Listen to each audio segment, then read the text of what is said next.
It is the 6th of October 2023. Hello and a very warm welcome to our end of week news bulletin. I am Sergeant Doreen Kerubo.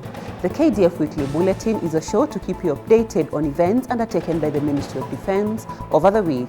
In today's bulletin, Cabinet Secretary Duale affirms Kenya Defence Forces' commitment to fighting terror activities. The third batch of 2023 Kenya Defence Forces recruits received at Recruits Training School in Eldoret. Defence College of Health Sciences holds an opening ceremony for its new students. And Military Wives Association of Kenya empowers Coast Region Kenya Defence Forces spouses and widows.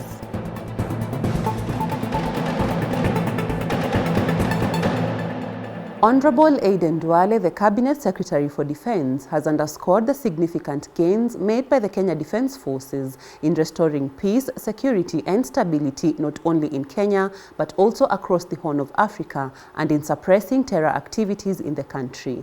The Cabinet Secretary has indicated that through the patriotic action of the dedicated soldiers, the tourism sector, which was declining especially along the Kenyan coast, has been restored as a result of decreased terrorism attacks from the Al-Shabaab militia. The CS made the remarks at Parliament buildings when he appeared before the plenary session of the Senate to answer queries from Kenyans through their representative in the Senate. In his response to the questions raised by the legislators, Honorable Duale stated that the Kenyan forces have enhanced the diplomatic relations between Kenya and other troop-contributing countries, as well as gained more experience in dealing with the modern-day threats of terrorism and violent extremism. The CES informed the senators that the drawdown of troops serving under the African Union Transition Mission in Somalia is on course. He highlighted that the drawdown entails handing over security responsibility to the Somalia security forces in a structured manner to safeguard the hard-earned gains made by the multinational troops. Currently, there is an ongoing ATMIS drawdown strategy, which aims to gradually transfer security responsibilities to the Somali security forces under what is known as the Somalia Transition Plan.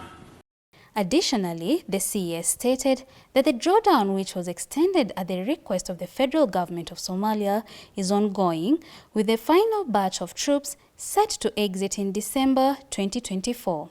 Kenya, alongside our other contributing partners and international colleagues, is actively, Madam Speaker, engaged in Somali security forces capacity building to ensure that there is a smooth transition. So already there is a phase out or a drawdown of troops beginning April last year, and that drawdown will end in December of 2024.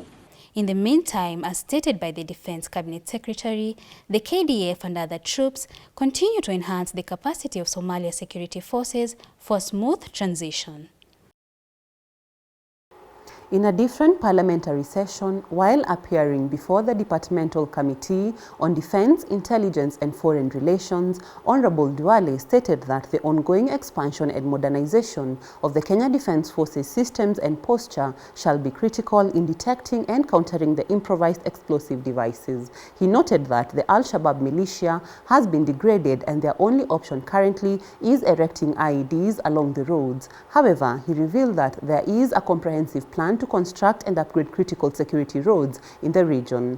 The Defense Cabinet Secretary pointed out that the military, in collaboration with other multi-agency teams deployed under Operation Amani Boni, have made significant strides in pacifying the region and neutralizing numerous terror activities and are keen to suppress all terror-related attacks. In other news, Brigadier Elijah Gatere, Kenya Defence Forces Chief of Personnel, welcomed the third batch of recruits set to commence training at the Recruits Training School in Eldoret. This follows the Kenya Defence Forces nationwide recruitment exercise conducted in all 47 counties in the country. The recruits reception exercise will continue for the next week. The exercise will entail a second verification of documents and medical examination process to determine their authenticity before they officially assume training. You will join the infantry, foot soldiers, and you will be deployed to safeguard what I have mentioned, the territorial integrity of the Republic of Kenya, including water bodies. What is the extent of Kenya's boundary in the Lake Victoria? What is the extent of Kenya's boundary in the Indian Ocean? In his welcoming remarks, Brigadier Gatera congratulated the recruits for their resilience and for emerging victorious during the recruitment process. He highlighted to the recruits the set standards and guiding principles to follow during their stay in the school and implored them to maintain a high degree of discipline throughout the exercise. Honorable Aden Duale, the Cabinet Secretary for Defense, presided over a status update meeting of the ongoing construction of Uhuru Gardens National Monument and Museum along Langata Road here in Nairobi. The meeting was aimed at assessing the percentage of the work done and obtaining the needed support that will ensure the proposed works are finalized. In his remarks, Honorable Duale lauded the progress made so far. He highlighted that once complete, the facility shall be a central repository of Kenya's history, culture and heritage dating back to the pre-independence period to the present day and going into the future. And now, moving on to matters health, Defense College of Health Sciences has received its second intake of higher diploma in clinical medicine and surgery and its first intake of higher diploma in perioperative nursing program. The opening ceremony for the two intakes was graced by Professor Anne Muigai, the Deputy Vice Chancellor of Academic and Students Affairs at the National Defense University Kenya. Defense College of Health Sciences is a college of the National Defense University Kenya located along Bagathi Road at the Defense Forces Memorial Hospital. The college mandate is to build professional capacity for the Kenya Defense Forces and the country at large.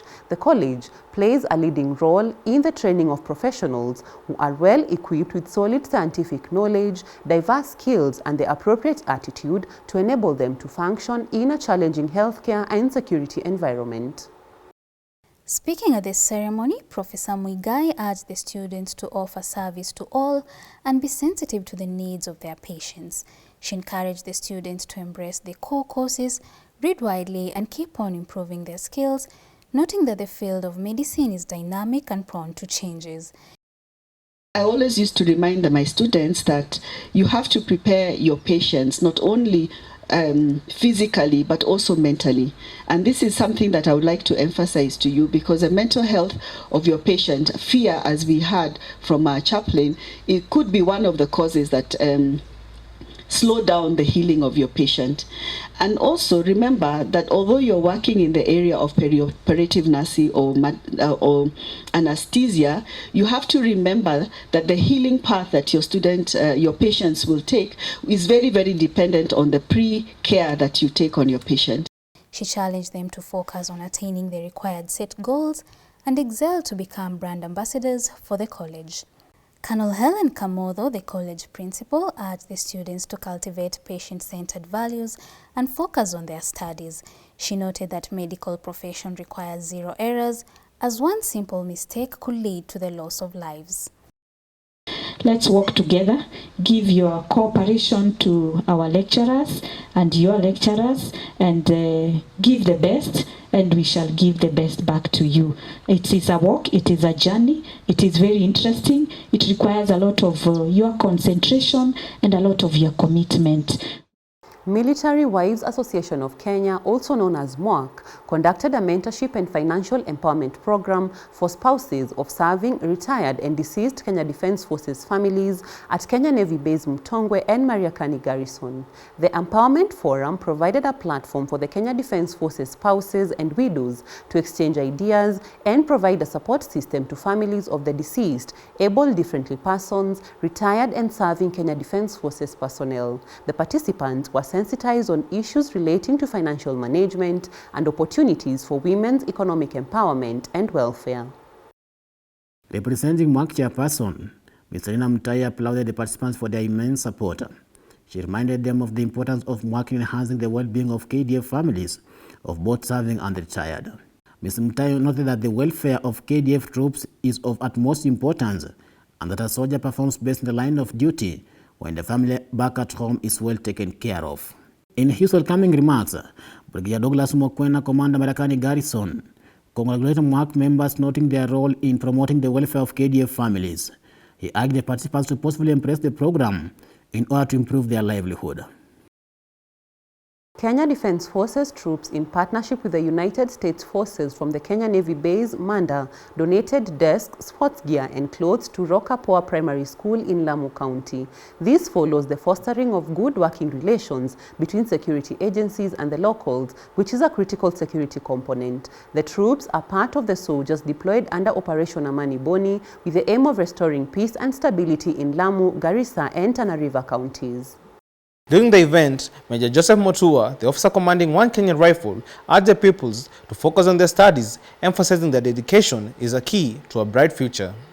His sentiments were echoed by his counterpart, Agent Romy Perez of the United States Forces, who emphasized that the power of the brain, matched with a good dedication, leads to high excellence levels. Mr. Omar Golo, the school-head teacher, lauded the military and appreciated the troops for engaging in shaping the future of their pupils. Thank you for watching. We look forward to your feedback via our official social media handles and your viewership next Friday for the KDF Weekly Bulletin. I am Sergeant Doreen Kerubo. Goodbye.